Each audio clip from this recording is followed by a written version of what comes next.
อำลำน้องสาวเสียดำบ่มียามสาวสื่อมาจากไหนบ้านอยู่ไสบอกอายเน่ก็ได้พยายามไปแน่เห็นหน้าพ่อแม่เพื่อถามข่าวมีแฟนหรือยังเหลือใจนะอย่างว่างเปล่าดาลุนนาเถิดน้องสาวขอให้น้องเว้ายังเบิดใจหนุ่มเสื้อดำสังมางามแต่เดนาขอจับเบิ่งแน่วันตา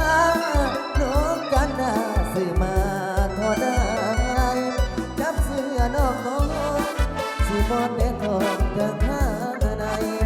หากว่าน้องมักหลายสิซื้อมาให้อีกจากสามเพลสาวหนุ่มเสื้อดำอายขอน้ำเมื่อโซสิได้บ่น้องคู่โกบ้านท่าบ้านของอายก็บ่เธอหากน้องสนใจอายนี้สิไปเป็นมือเปิดป้องกัน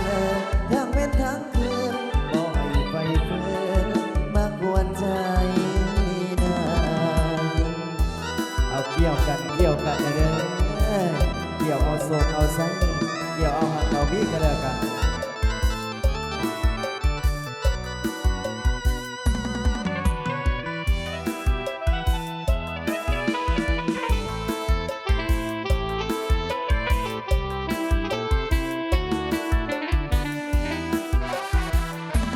หนุ่มเสื้อดำสังมางามแต่เดลาขอจับเบิ่งแน่วันตาน้องกันหน้าซื้อมาก็ได้